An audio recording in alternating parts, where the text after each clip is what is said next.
Seis, cinco, quatro, três, dois.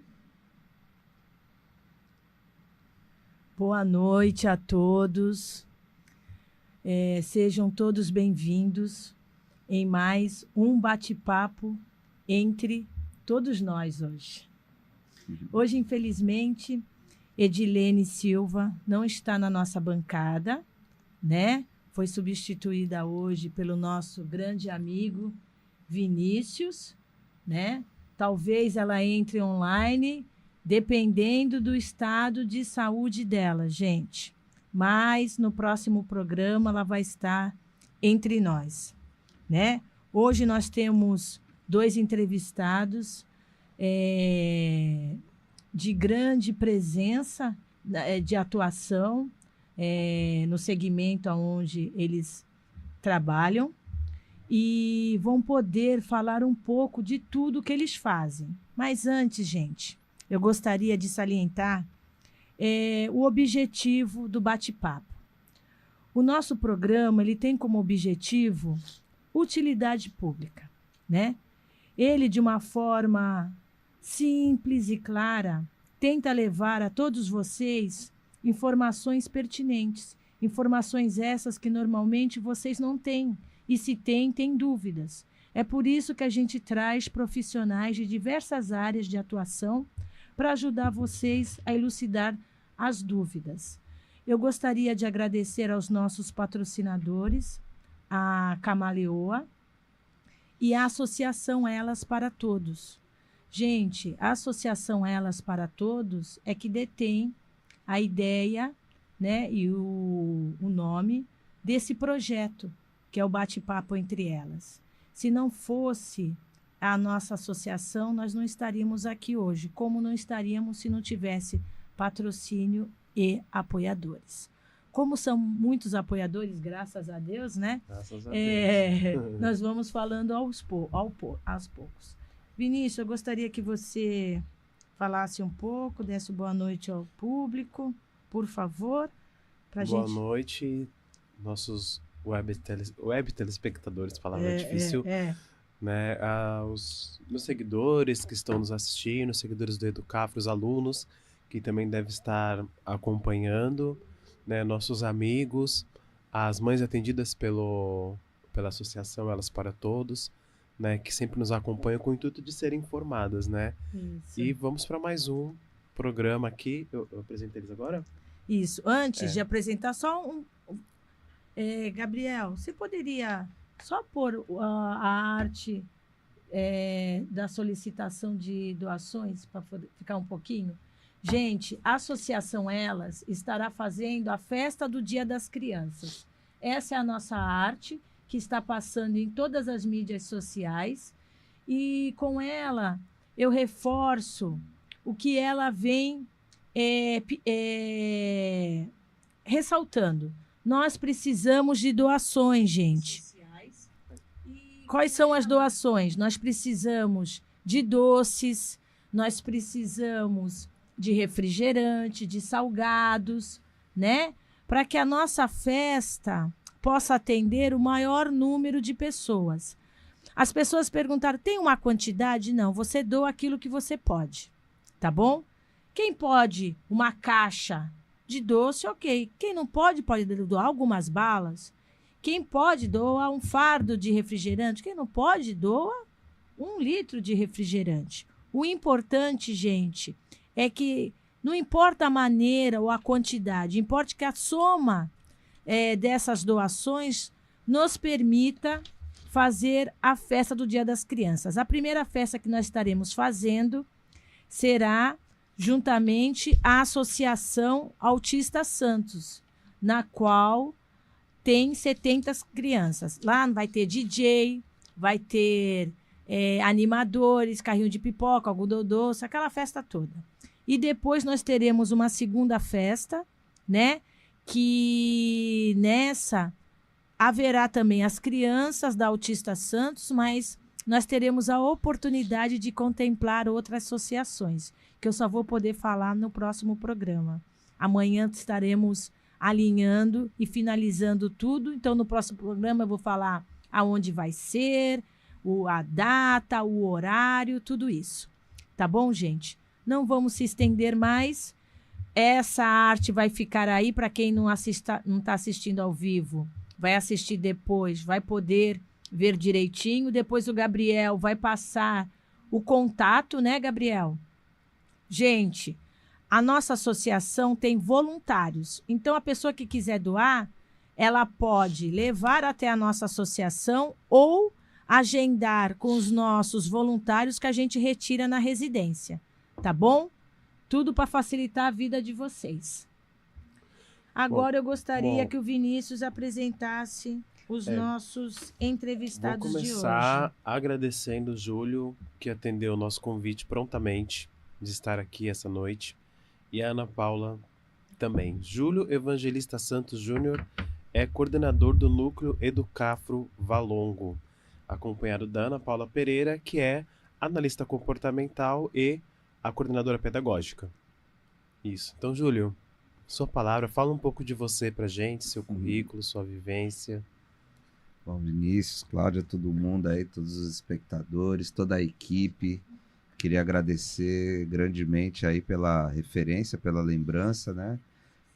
Ouvir que esse bate-papo, que esse podcast, que esse projeto, ele também nasce dentro de uma organização não governamental formada de voluntários, é enriquecedor e muito coerente com o tipo de trabalho que a gente faz na Educafro, né?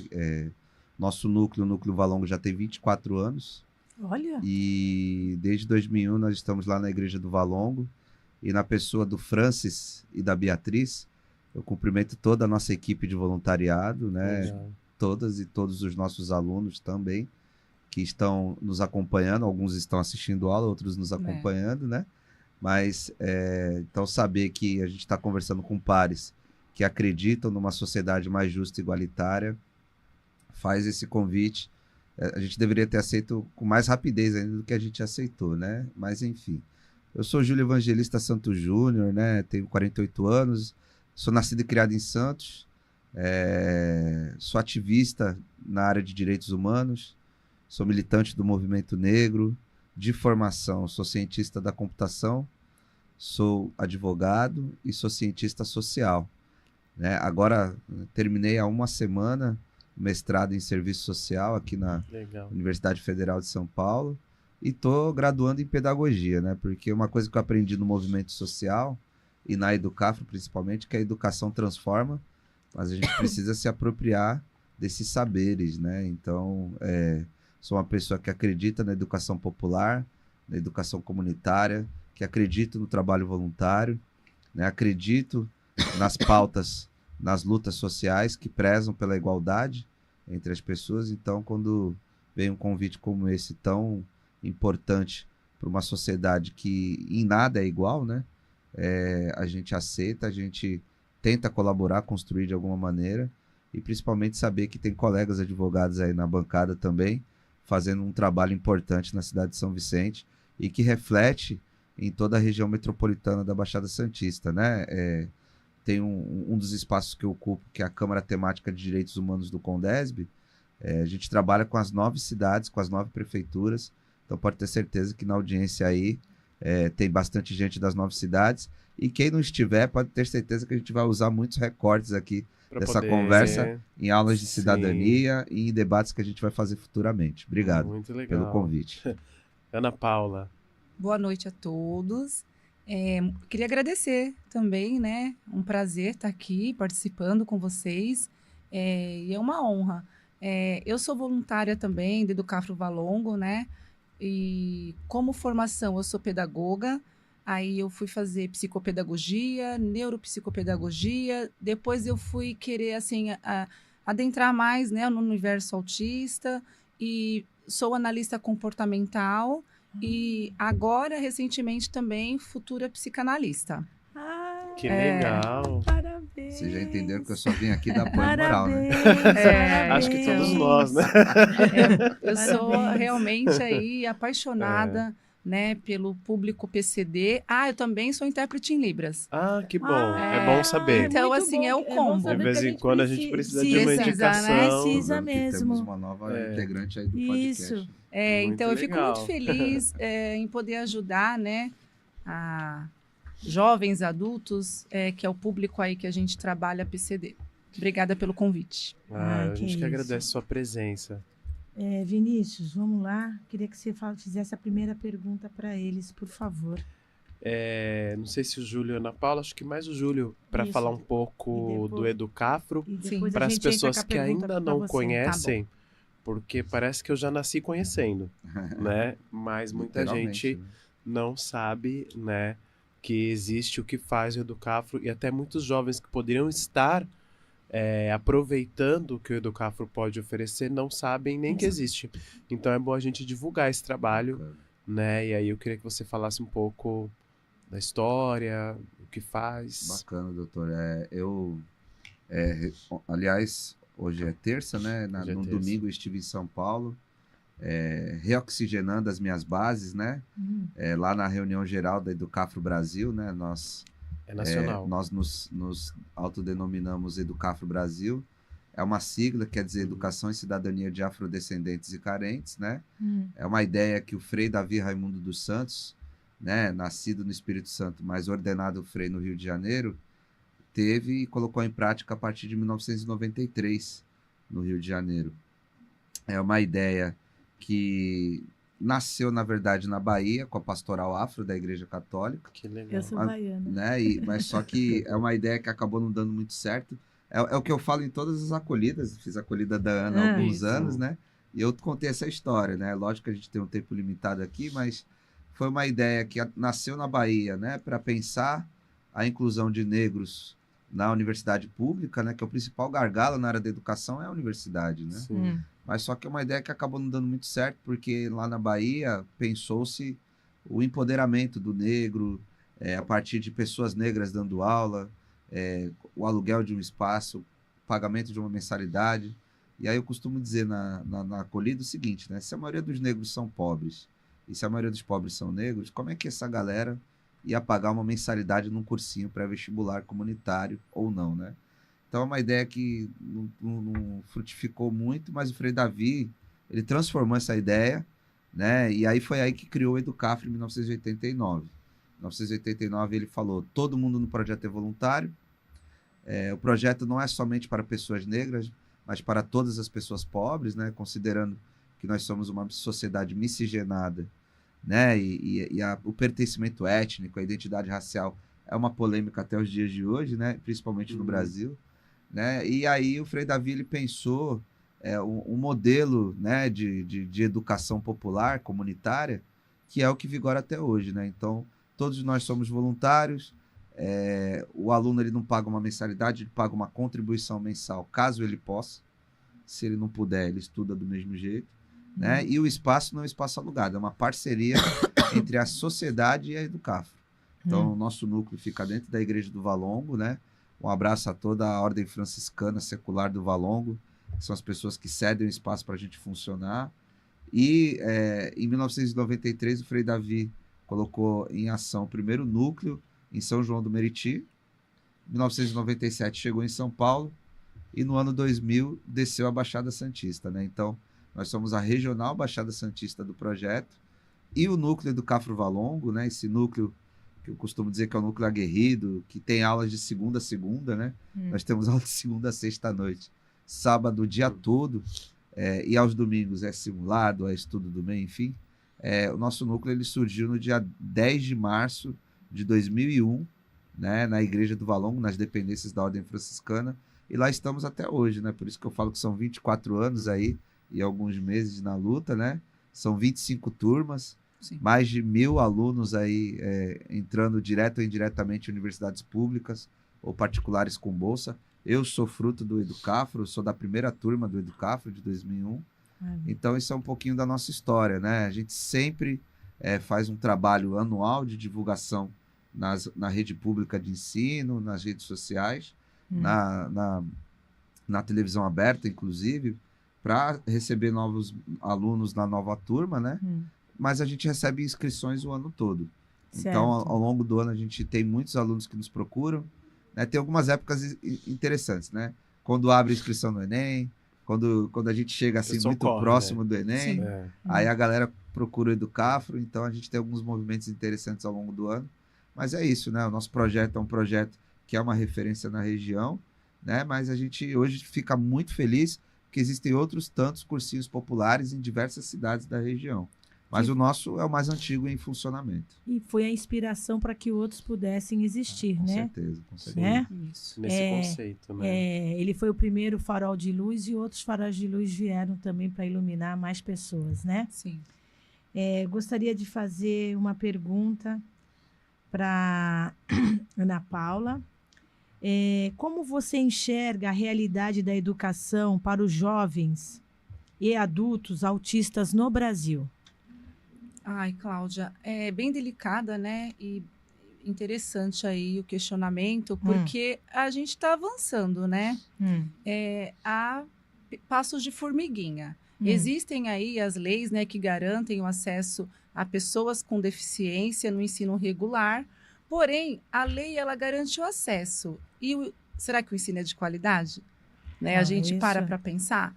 Porque a partir do momento que existe uma regulamentação, ela é cumprida, né? Porém, qual é a qualidade do ensino?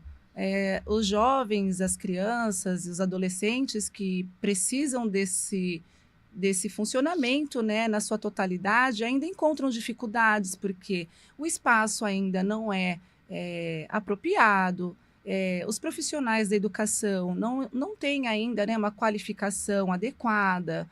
A gente precisa pensar no autista, né, na sua totalidade, desde lá a pessoa que atende a criança, que recebe a criança, até a tia da merenda, as pessoas que fazem a parte da limpeza, precisam ter essa conscientização. Então, ainda, né, se faz necessário uma conscientização. Então, Ana Paula, dentro disso daí, se quiser fazer alguma pergunta, Vinícius, mas eu queria só, pelo que eu vou observando, né? Sim. No início do programa, nós tínhamos outra formação. E uma das pessoas que atuavam aqui, que é a Camila Amaral, ela era diretora, né, de uma escola, ainda continua. Então, eu tive a oportunidade de ir a essa escola e eu também convivo com muitas pessoas da área pedagógica. Então, assim, o que eu percebi? Então, eu sou a leiga, então eu vou falar como a leiga, aquela pessoa que não tem o esclarecimento e o domínio que você tem. O que eu percebo? Eu percebo assim, que existem os dois lados. Esse lado que você está abordando, né? E o lado daquela professora que está naquela sala de aula, que não estudou para poder atender um autista. Sim. E aí entra uma criança autista, ela já tem 30. Sim. Aí entra mais 2, 3. E aí ela não consegue nem dar conta dos 30, nem de uma criança autista, ou 2 ou 3, né? E aí o outro lado, você não vê do governo, assim, um estímulo para que a pessoa queira estudar, para que a pessoa queira se capacitar. Entendeu? Quantas pessoas têm todo o seu currículo e uma coisa que eu já percebi, que eu acho que é fundamental. Você ama o que faz. Com certeza. Não, porque tem muita gente que não ama o que faz, gente. Que faz porque, não é? Mas para fazer o que a Ana Paula faz, não tem que gostar, não. Então, tem que amar. Tem que amar. Então, eu acho que é um casamento, né? Aí, o que eu percebo? Eu percebo aquela criança lá, na escola, mas por mais boa vontade que um grupo tenha, por causa desses requisitos todos que você falou que não tem, ela não consegue suprir. Não. E uma coisa que também percebo é os pais. Nessa integração toda, eu acho que todas essas pessoas citadas e mais a família tem que passar por essa parte educativa. Conscientização. Vê se eu estou falando besteira. Não, imagina. Eu acredito que seja... Essa aí é o começo, né, do nosso desenrolar. Porque, como você falou, o despreparo, né, de todos aí que estão na educação. Primeiro, para que você se reconheça como uma pessoa que está na educação, você precisa gostar, né? Porque educação aí, desde do início da sua história, existem os desafios, né? É uma profissão que ainda não é qualificada, né, remunerada como deveria. E aí, já começa daí. Eu falo isso todos os dias para os meus alunos, que eu sou muito feliz, eu trabalho naquilo que eu amo e ainda recebo para isso. E eles ficam encantados, né? Porque eu falo, caramba, o meu sonho é que vocês trabalhem e gostem do que vocês fazem, porque a vida fica muito mais leve, né? Isso. Então, a gente precisa ter uma ação da família, da escola, da sociedade, conscientização também, né? Uma política pública. Elas existem. Sim. Porém, como a Cláudia bem falou, as pessoas também não é uma oferta interessante se capacitar para atender o público, né? Porque é difícil, é custoso, a gente precisa se dedicar, entender aquele ser na sua totalidade, na sua individualidade. A família também. Como é que fica essa mãe neurodivergente, né? Com tantas coisas, e além de ter que se preocupar com a educação, com a formação, com quem esse ser vai ficar, que mundo ele vai ter. Isso. Olha quantos questionamentos, né? É muito. Em menos de 2 minutos, aí, quantas coisas que eu levantei. Isso. E aí a gente fica realmente, né, à mercê disso tudo, esperando que as coisas aconteçam, que a lei ela seja realmente efetivada e que as pessoas aí trabalhem em prol que é o quê? A inserção da pessoa, né? Do ser social mesmo. Eu queria fazer um comentário, uma pergunta. Assim, dentro do meu mundo de advogado, a gente vê as leis, a gente estuda, né? E a gente vê a sociedade. Sim. E eu trabalho com direito público há muitos anos, né? Não sei se muitos, mas praticamente toda a minha carreira eu tive voltado para esse ramo do direito. E no começo, assim, quando eu comecei a minha carreira, a gente não via esses desafios que temos hoje na educação pública, né?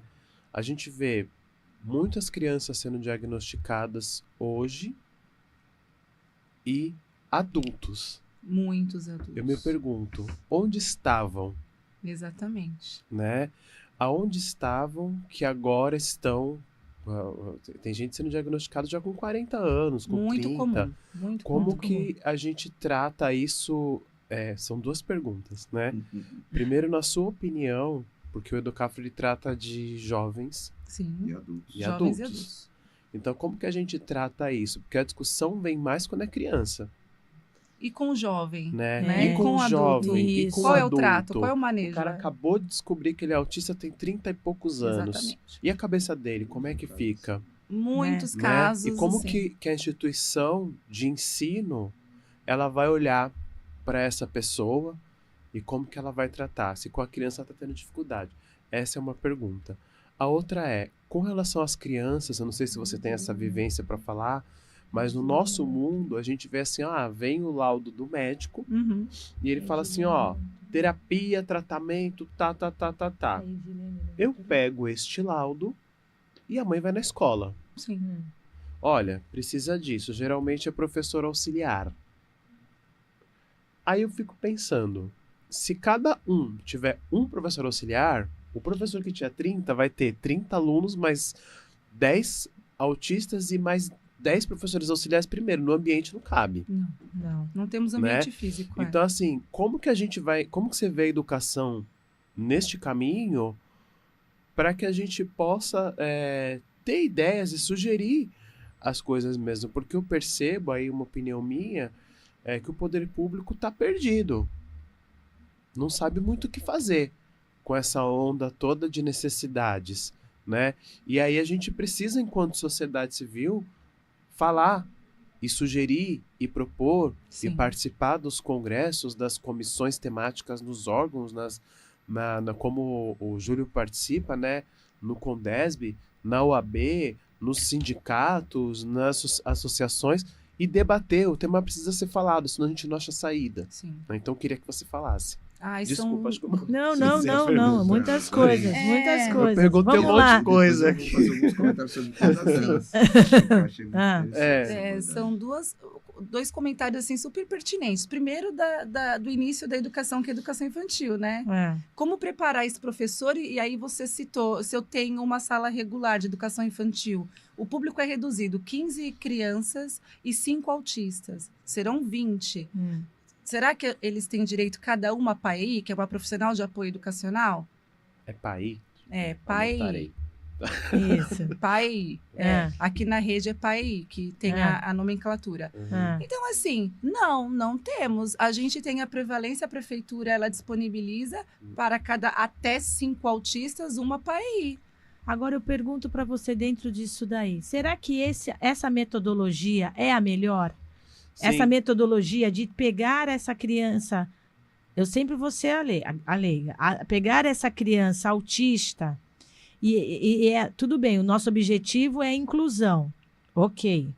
Mas será que é a melhor resolução pegar essa criança autista, colocar nesse núcleo e aí, como ele falou, vai ficar muitas pessoas, porque não do consegue ponto de vista da defesa do agente público que está ali, eu como advogado, eu falo, a decisão judicial cumpre-se, não se discute. Eu posso fazer um comentário? Claro, por favor. É assim, como ativista de movimento social há mais de 30 anos, eu como antropólogo, como cientista social, como sociólogo, eu vejo, inclusive, uma matriz de performance dessas lutas por igualdade, né? E uma delas é a seguinte: toda inclusão ela tem um preço e ela tem um formato, né? Então a gente vive esses dilemas, né? O movimento de mulheres, o movimento negro, o movimento de juventude, o movimento PCD, né? Então a gente está até num ano que a gente está retomando o debate das conferências. E aí a primeira questão que eu queria considerar é que a sociedade ela é dinâmica, então ela entende essas coisas de uma maneira e depois ela entende de outra. Certo. E aí, né, trago aqui um grande abraço a toda a militância PCD da região, né? E eu lembro que há 20 anos atrás pensava-se escolas ou salas somente para pessoas com deficiência. Aí depois de um tempo mudou-se esse entendimento, essa percepção, e agora as pessoas com deficiência nas salas com todos os demais. Então, quer dizer, isso é relativo. Certo. Né? Esse é o primeiro ponto que eu queria colocar, né? Então, antigamente, pessoas com necessidades especiais, agora pessoas com deficiência, novamente. Certo. Então, isso é dinâmico, vai inclusive, mudando, né? E aí a lei é um retrato daquele momento, que muitas vezes a lei, né? Agora, filosofia jurídica agora, a lei, muitas vezes, ela não abraça toda a generalidade que ela deveria, né? Então, ela é uma referência, um padrão, que acaba não atingindo todas as pessoas que deveria atingir. E aí, o que eu queria dizer é o seguinte, né? Primeiro ponto, sociedade dinâmica, a lei, ela muitas vezes ela não tem, né, aquela generalidade que ela deveria ter, abstração, enfim.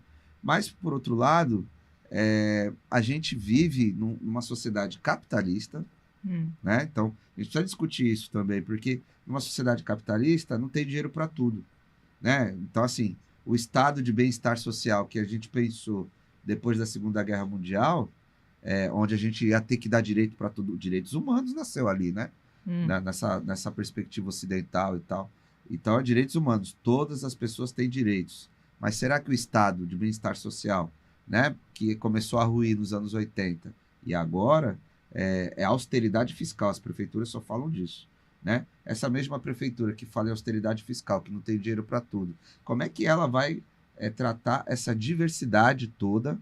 Porque aí, quando eu falo da comparação, por exemplo, é uma crise hoje nas escolas a questão da igualdade racial. Falar da história da África e da história dos negros do Brasil é um tabu.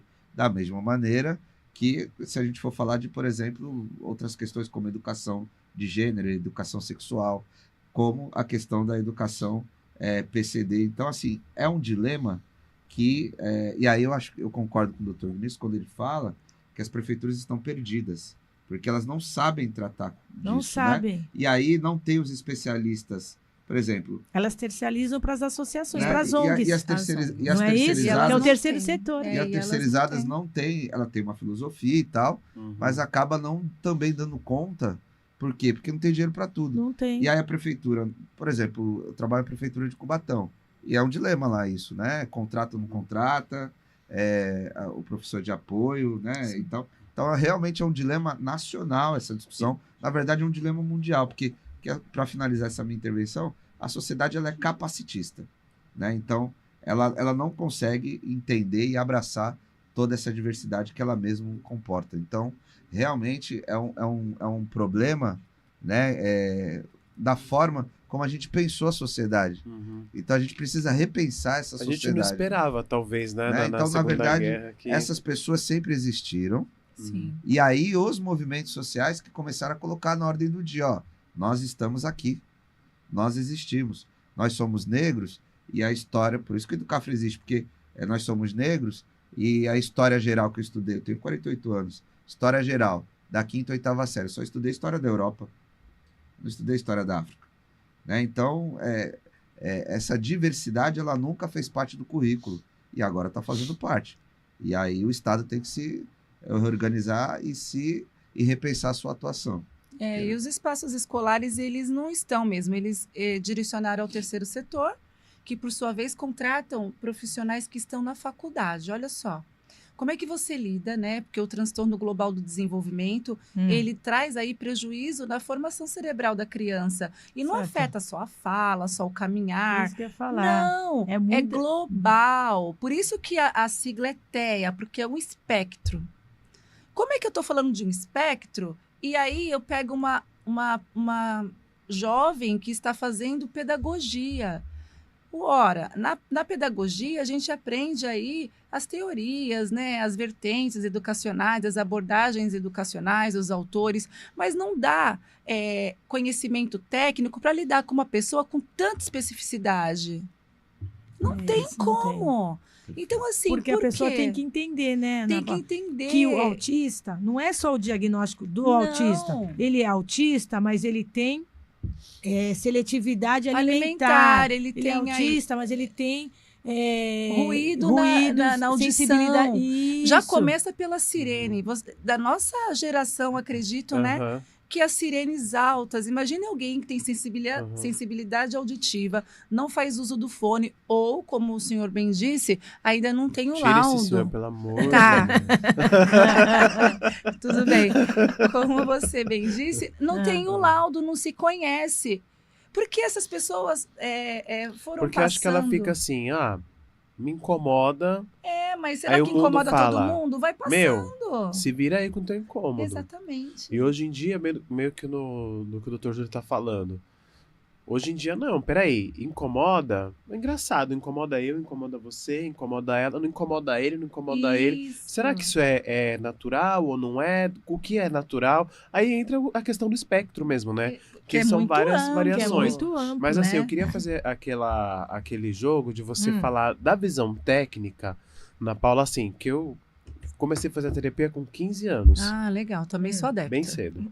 Graças a Deus. Minha psicóloga, que um dia ela vai assistir isso aqui, que é a Maura... É a mesma? Não, hoje ela é minha grande amiga, que ela fala mais minha psicóloga, mas de vez em quando eu falo pra ela assim, se eu sou doida assim, a culpa é tua, porque você ajudou a colocar as coisas no lugar quando eu era adolescente, né? Amo de paixão. Mas enfim, ela falou uma coisa pra mim que eu sempre guardei. Falou assim, pensa o mundo ideal e vê o que dá. É simples. Né? E eu queria saber, assim, hoje, dentro do que a gente tem com esse espectro todos, o que seria o mundo ideal dentro do ensino? Na sua visão, né? Pra gente poder... toda a sua experiência. Porque acho que esse é o debate. Porque se a gente colocar que um dia chega, a gente chega enquanto sociedade. Né? A gente já chegou em tanto lugar. Sim. Né? Que legal falar sobre sonhos, né? Sobre idealizações, porque eu sou uma mulher assim que acredita ainda, né? Na humanidade, acredita no futuro. Vejo sempre o lado positivo das coisas, estou sempre bem humorada. De manhã, falo, hoje eu vou mudar o mundo. Eu acordo. É muito legal. Até faço convite para vocês fazerem uma visita onde eu estou trabalhando atualmente, porque eu sou muito motivada. Porque, voltando, eu amo o que eu faço. Então, o mundo ideal para quem está no espectro, né? Empatia, acolhimento, escuta. Você funciona de um jeito, eu funciono de outro, né? Então, assim, a gente precisa ter respeito por essas pessoas, quanto pessoas com deficiência, porque é um sofrimento aquela sirene, é um sofrimento a escola querer impor que você coma a mesma alimentação, sendo que eu tenho dificuldade com a textura, com o cheiro, com cor, é muita diversidade, exatamente. Então, assim, a gente não pode mais impor. E, voltando um pouquinho, o boom aí dos laudos das pessoas se dá muito à globalização, à informação, os médicos estão estudando mais, os professores, as mães, as redes sociais, assim, ela realmente mudou muito. Então, as pessoas que antes tinham uma suspeita, nossa, e não sabiam nem o que era. Caramba, meu filho tá com atraso na culpa, fala. Né? Fala, putz, eu sou... Exatamente, casamentos que não deram certo, isso na idade, né, levando para a idade adulta. Casamentos, pessoas que vão para as drogas, o álcool, porque não se entendem. Tem essa dificuldade de autoaceitação e a sociedade também julga. Porque tá uma moda que todo mundo tem que ser igual, todo mundo tem que ter o mesmo padrão, todo mundo tem que ser bonito, todo mundo tem que ser sarado. Né? E quando eu não faço parte de nenhum grupo, onde eu me encaixo? Aí você desencadeia isso, a tristeza, a depressão. Exatamente. Muitas vezes vão para o suicídio e vão para vários tipos de vícios aí que a gente aí, vê. Né, no Setembro Amarelo, fazendo essa alusão aí à saúde mental. Isso, né? que o povo tá sem. E eu tava falando com ele no caminho, eu falei, algum meu spray amigo, a situação tá difícil. Lidar com pessoas, infelizmente. Eu tenho, você também penso. Minha mais nova amiga. Eu penso assim. Eu falo assim, muito difícil ser humano, né? Eu falo assim, gente, ou jogaram um spray no ar, todo mundo absorveu, né? Foi ar, ou puseram na água. Alguma coisa, porque tá estranho. Tá estranho. Eu acho que as coisas estão mudando. E a gente tem que aceitar isso, porque assim, né, você não lida com os problemas hoje da mesma maneira que você lidava há 10 anos atrás. E 10 anos é um curto espaço de tempo. Mas sabe o que eu penso nisso? Eu acho que assim, eu vou trazer sempre uma perspectiva sociológica, né? Tô até vendo aqui os comentários aí, alguns voluntários nossos aqui, a Fabiana, o Marcel. Eu não consigo ver os comentários aqui. Eu também no YouTube. É no YouTube, tá? Eu tô no YouTube. Mas o que eu penso o que eu penso é o seguinte, é que nós precisamos aprender mais com os erros do passado. Sim. Nada é novidade para nós, né? Então, se a gente tem uma sociedade que errou com determinada situação e a gente vem e repete o erro, é porque o Marcel que está aqui, que é assistente social, é o que a gente chama do materialismo histórico dialético, né? Tem coisas que aconteceram no passado que a gente não pode repetir. Tem coisas que aconteceram e a gente repete. Por quê? Porque o capitalismo ele desconsidera as experiências anteriores. Ele só quer lucro e aí as pessoas tratam uma prefeitura como uma empresa e esquecem das pessoas, né? Agora, uma outra coisa que eu queria aqui dizer para vocês duas, né, com todo a dor do coração, é que a humanidade sempre foi assim. Esse que é o problema. A gente precisa repensar melhor a forma para a gente evitar isso. Porque, assim, a gente tem ódio, desigualdade ao longo de toda a história da humanidade. Então, a gente poderia, por exemplo, e as guerras, né? A gente está no meio de guerras aqui que estão acontecendo no país vizinho, né? No continente vizinho. tem uma série de desigualdades que estão acontecendo ao redor do mundo, que a gente... Por isso que o Educafro, ele quer... Eu tive uma discussão no domingo lá na reunião geral, porque o Educafro, ele não é só antirracista, né? Ele é um projeto numa perspectiva pró-direitos humanos. E aí, a gente, para pensar um cidadão ou uma cidadã que sirva a sociedade da melhor forma, da melhor maneira, a gente tem que ele esteja preparado para todas essas questões. Né? Não importa se ele vai ser engenheiro ou advogado. Ele precisa entender que tem uma série de questões que vão para além do combate ao racismo. E olha que eu sou um militante histórico do movimento negro, mas a gente tem que discutir a questão de gênero, né? A questão PCD, uma série de questões, para a gente oferecer melhores soluções para a sociedade. Então, é isso que até a Fabiana colocou aqui. O Educafro quer ser um portal para a vida. Por quê? Porque não basta a gente entrar na universidade, como o Frei Davi e o Dr. William Douglas sempre falaram. Né? Não é só entrar na universidade, é permanecer e ser uma pessoa melhor para a sociedade. Ser pessoas melhores para a sociedade é pensar como que a gente está exercendo a cultura de paz. O que é a cultura de paz? Que ninguém esteja em guerra, que ninguém esteja sofrendo, que aí vai ao encontro do que vocês estão falando. Agora, a gente não pode desconsiderar que no meio disso tem um monte de gente, por exemplo, que está tentando evitar a guerra, mas machucando as pessoas. Estou falando, por exemplo, de violência policial, né? Ou, por exemplo, de violência dentro de um espaço que deveria ser de educação, que é a escola. Tem um monte de gente sofrendo dentro das escolas. Isso é sério. Que nos traz aqui também, né? Como que o Educafro está tratando essa questão de receber alunos com espectro autista. Como que tem sido esse desafio? Porque assim, o que me motivou a sugerir, Cláudia, vocês, é justamente isso, porque o Educafro tem um olhar humano. Tem. Né? Depois eu vou mandar abraço para todo mundo que comentou aqui, Marcel Vasques, o Roque, a Fabiana, a Iviene, a Tânia, a Diana. A Tânia falou umas coisas bem interessantes aqui sobre o foco de treinar os alunos, as experiências, compartilhar. O Roque, boa noite a todos aí, tem bastante gente assistindo. O Marcelo e a Fabiana são nossos voluntários. Ah, legal. A Fabiana é minha amiga e minha colega de trabalho. Ah, que legal. E aí eu queria que vocês falassem sobre isso. Quando surgiu o convite, foram umas amigas queridas, assim, eu prestei um trabalho na rede pública de Santos e foi um desafio. Eu atendi uma criança com uma síndrome raríssima e a Fabiana... É a Fabi Mendonça? Então a Fabi, ela acompanhou o desenvolvimento aí dessa criança e graças a Deus foram aí muito amor, muita dedicação. Porém, gente, a Educafro também me convidou para apagar incêndio. E assim, qual mais ou menos o incêndio? Ai, meu Deus. Rápido. Rigidez cognitiva, assim, algumas intolerâncias também. Certo. A gente chama, né?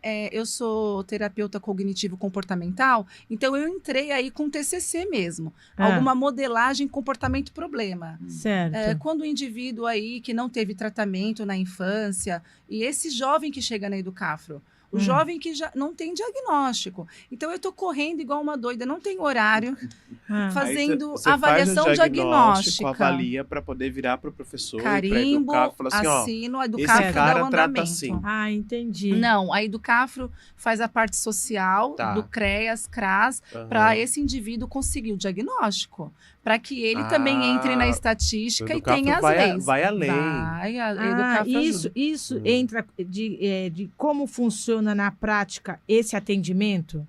O seu atendimento. Isso. O jovem chega lá com a defasagem. Às vezes a gente acha que é uma defasagem, que ele aí... Social, né? E aí... Ou educacional. O cara tentou no monte de escola, não deu certo, chega no Educafro... Chega lá no núcleo informal, uma ONG, e... A gente percebe, faz aí também uma tratativa com os professores, eles vão sinalizando. Quando chega para mim, eu vou fazer o rastreio, né? A avaliação diagnóstica, e aí a gente percebe. É como é feito com o neuro, né?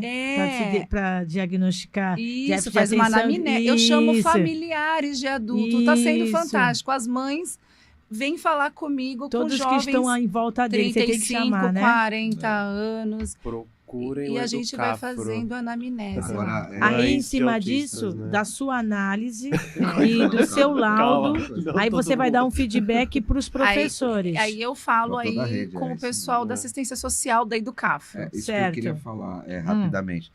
Procurem sim o Educafro, mas a gente precisa de mais voluntários psicopedagogos. É também. verdade. Voluntários também Pra procurem, ajudar, né? Porque a demanda tá grande lá. Mas assim, o que eu quis dizer é o seguinte, há uns 6, 7 anos atrás, a gente copiou uma ideia da Unifesp, que a gente criou um núcleo de apoio ao estudante. Verdade. Porque o que a gente entendeu? Que existiam inúmeros problemas e desafios que atrapalhavam o ensino e a aprendizagem do aluno.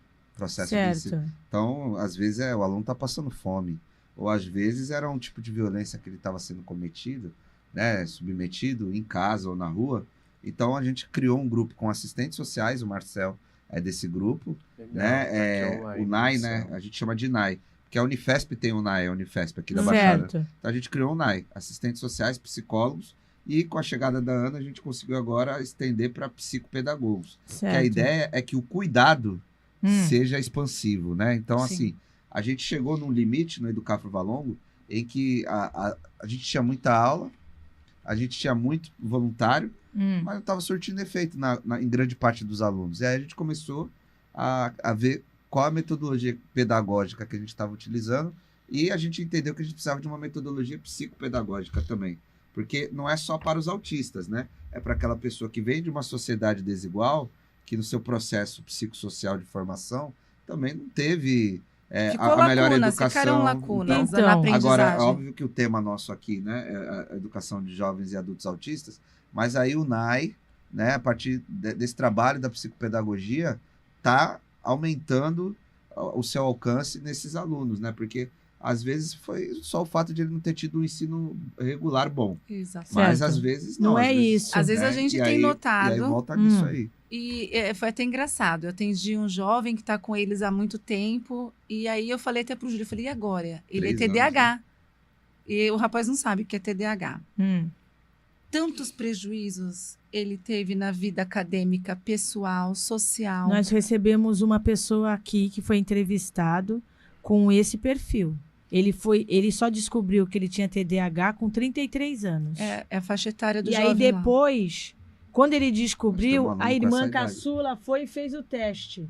Ela também foi diagnosticada. E os Gente. dois sofreram muito. Muito. Os dois vieram em datas distintas. Mas ele falou assim, olha, eu até pensei em suicídio. Exatamente. Não falava para ninguém. Porque ele falou assim, você não sabe... E ele sentou assim, que nem você está aqui.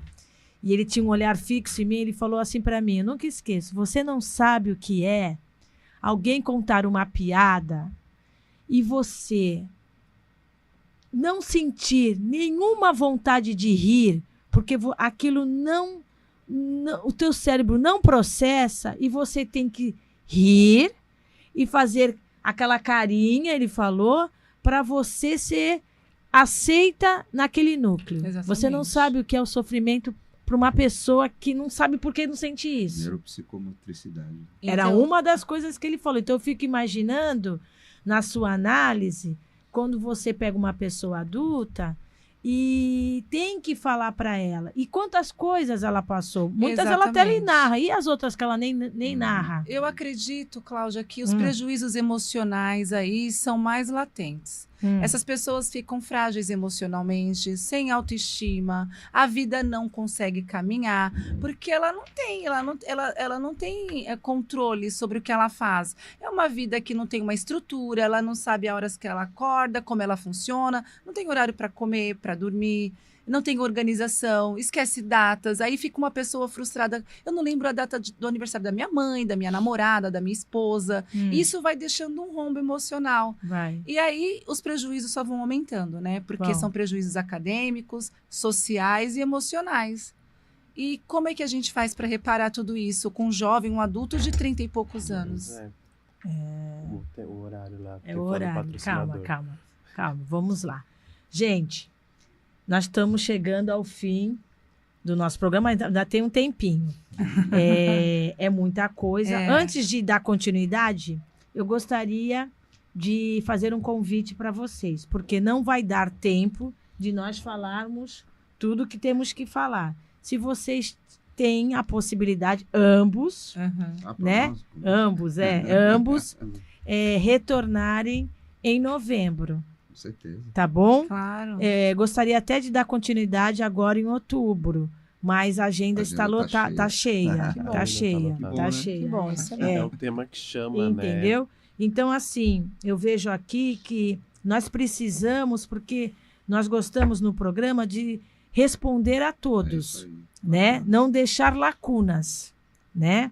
E a gente não pode abrir mão de pessoas com esse grau de capacidade, entendeu? Como vocês. Então, pra gente, vocês são relíquias. Eu queria até fazer uma contraproposta dupla, né? Primeiro, a gente já aceita retornar. Certo. A gente queria convidar toda a equipe pra gente fazer uma roda de conversa lá no cursinho também. Claro, né? claro, por favor.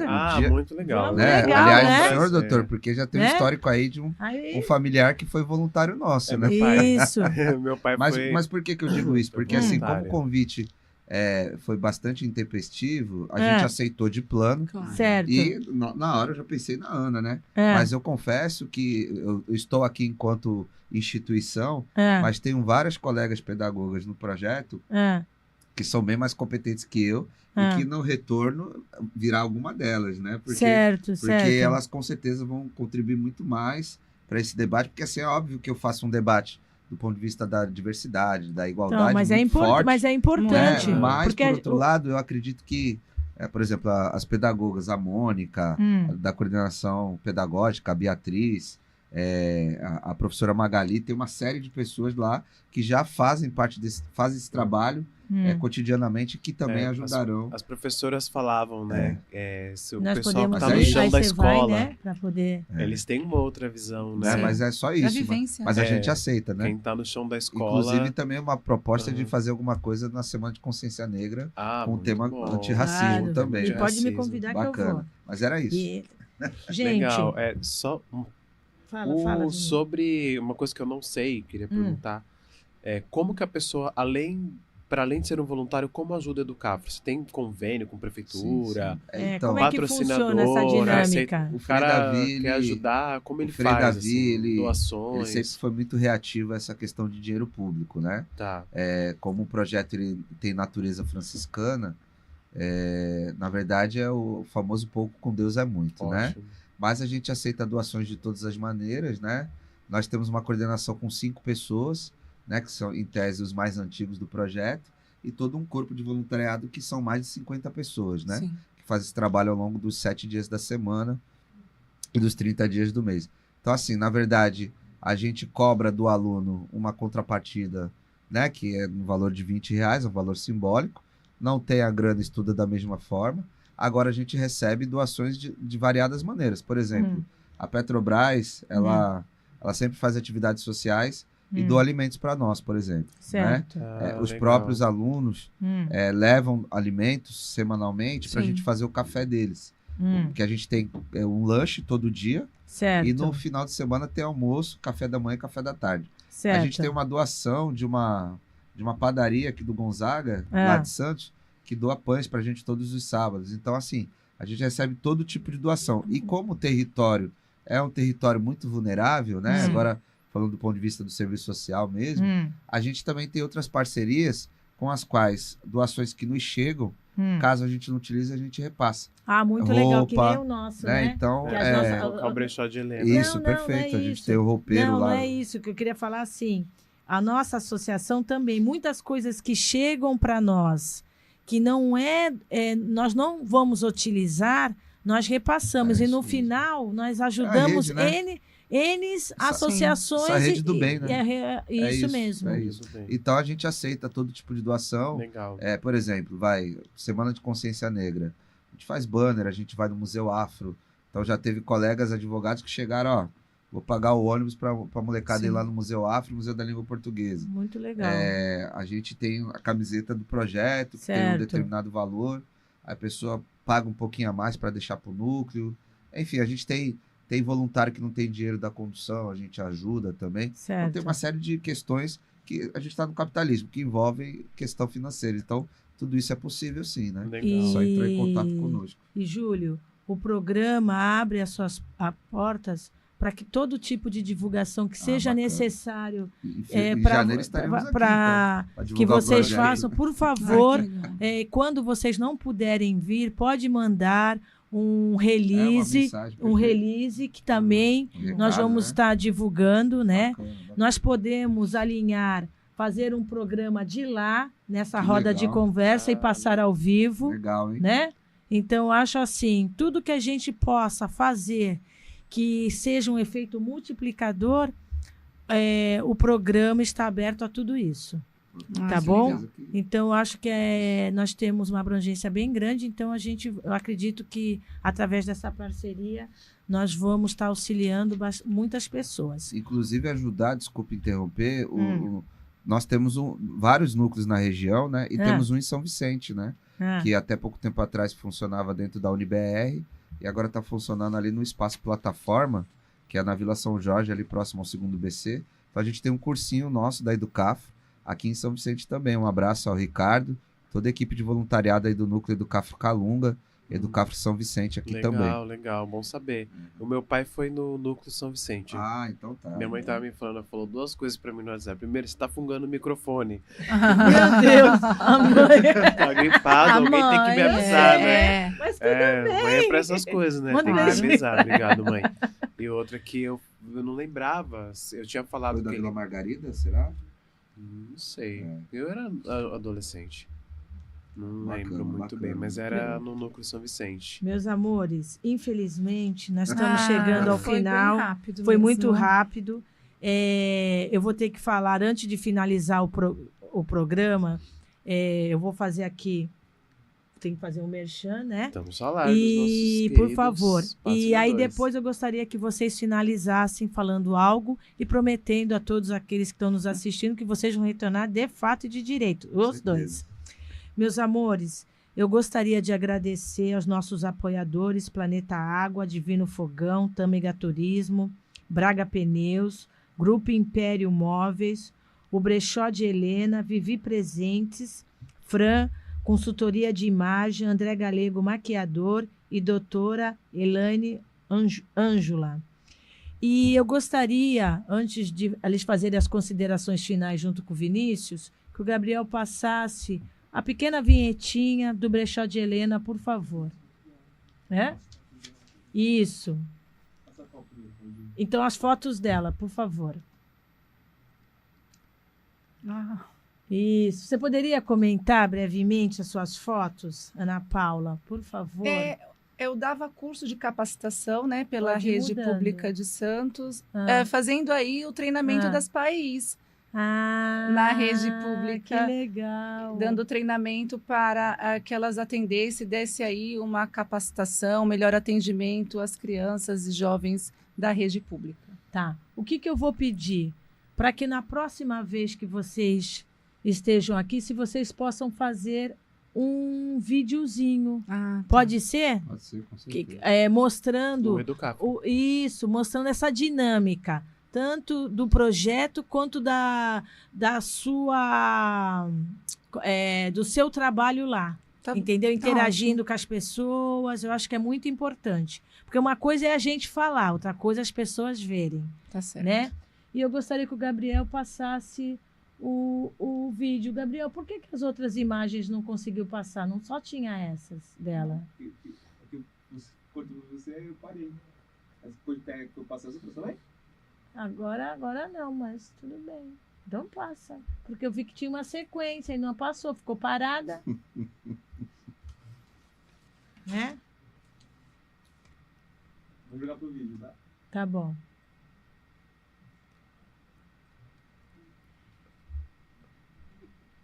Olha ali. Não aparece gente?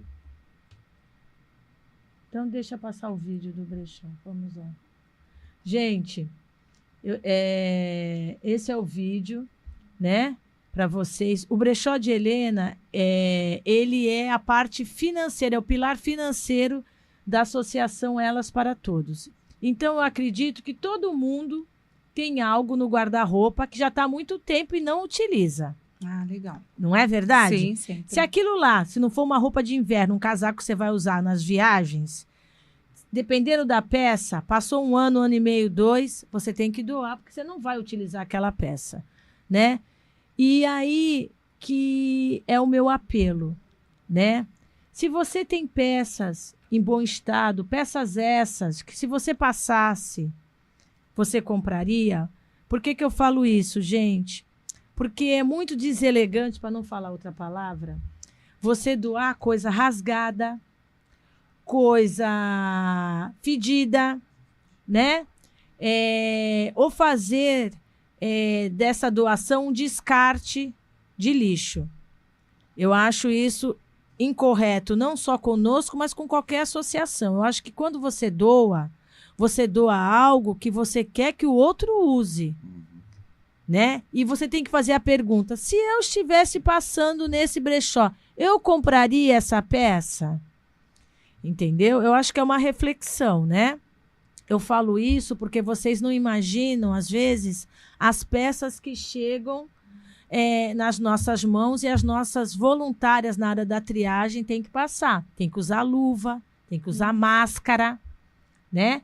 Levando em conta, gente, que as roupas que passam pela triagem e têm o nosso perfil, elas passam pelo sistema de lavagem com os produtos da Omo e depois elas são esterilizadas com produto da Johnson, entendeu? Então, isso é uma coisa que eu falo assim, é respeito. Sim. Respeito com o seu próximo, né? Não é em relação só a nós, a doação. Eu falo em nome de todas as associações que dependem de doações, tá? Nós temos uma equipe de voluntários. Então, se você quer doar, como nós tivemos agora um acervo de roupas de São Paulo, viu, Vinícius? Você tem que ver as peças que chegou. Uma pessoa de Santa Amaro que nos assistiu e mandou as peças para a gente. Então, é assim, todas as peças são bem-vindas, roupa, sapatos, acessórios, tá? Eu só peço esse zelo, tá? E os voluntários, pode ligar, o Gabriel vai passar o telefone do brechó, né? E para você ligar, você que quer doar, pode ligar, né? E seguir no Instagram e agendar, que os nossos voluntários vão até você para poder retirar as peças, né? E agora eu gostaria que vocês fizessem as considerações finais. Por favor. Eu queria agradecer. Agradecer o convite. Foi bem tranquilo, o bate-papo passou bem rápido, né? Deixar o convite aí para que os jovens, adultos, venham conhecer do CAFRO. O nosso trabalho tem crescido bastante. Eu trabalho com muito carinho lá. Queria poder doar mais tempo, mas não posso, né? A gente tem outros compromissos. Claro. Eu também faço atendimento de forma particular. Isso que eu queria que você Quem divulgasse, quiser, por favor. Faço aí rastreio, mas o público que eu gosto de trabalhar e que eu tenho aí maior afinidade são os jovens e os adultos. Esses que nós comentamos que tiveram o diagnóstico tardiamente. Para que a gente consiga aí, né, dar um pouco mais de conforto e qualidade de vida. E eu acho que preciso, porque a maioria das associações só visam as crianças. A partir dos 11, 12 anos acabou o atendimento. Exatamente. E o meu foco maior são os adolescentes, jovens e adultos. Você, por favor. Bom, eu queria agradecer o convite, dizer que vocês agora têm um novo parceiro aí. Obrigada. Né, vocês que é o também. Educafro Valongo e deixar um recado aí para toda a nação Educafro Valongo que está se aproximando do Enem, né? E a gente fica aflito aí, que a gente continua firme e forte lá todos os dias. E agradecer vocês pelo carinho, pelo respeito, pela referência. Espero que a gente volte para continuar esse trabalho que é debater a sociedade. Nós temos as aulas de cultura e cidadania e nessas aulas a gente entende que a nossa principal aula, a gente acredita, porque não é só entrar na universidade, né? É pensar uma sociedade melhor. Isso. Né? Então é isso que a gente está fazendo aqui. Isso aqui, com certeza, teremos vários cortes para as aulas de cidadania nossa, né? E esperamos voltar para a gente continuar. Não, já está marcado, já está marcado. Muito obrigado. Muito por legal, favor. muito legal. Vinícius, Bom, por favor. Sendo bem breve, quero agradecer Cláudia, Associação Elas para Todos, Obrigada. todos os nossos patrocinadores que ajudam aqui o programa acontecer, né? Especialmente, quero agradecer a Fabiana, que passou o contato, que falou, eu tive a ideia junto comigo, o Júlio por ter vindo, a Ana Paula por ter vindo, e por essa noite de troca. Né? Porque a gente sempre sai engrandecido depois de ouvir uma pessoa como o Júlio, uma pessoa como a Ana Paula, né, Cláudia? Isso. E espero que quem nos assistiu também tenha se engrandecido com essa conversa. Com o dia de hoje. Eu queria agradecer, em nome do programa, em nome do projeto Associação Elas, por esse momento. Vocês não imaginam quanto de conhecimento vocês puderam trazer, não só para nós da bancada, mas para todos que estão nos assistindo. Então, assim, o meu muito, muito, muito obrigada. Eu gostaria de mandar um beijo para a Edilene, que fez muita falta no dia de hoje. Né? Melhoras. Eu sei que no próximo programa que eles estarão, você vai estar e o Vinícius também. Então, estaremos nós 5. Estaremos aqui. Entendeu? E eu gostaria de agradecer a equipe técnica, né? A Andressa, né? Videomaker, é assim que se fala? É isso, né, Andressa? Queria agradecer. E eu gostaria de agradecer a todos vocês que ficaram conosco até agora, assistindo o nosso programa, né? O nosso muito obrigada e até o próximo Bate-Papo Entre Elas.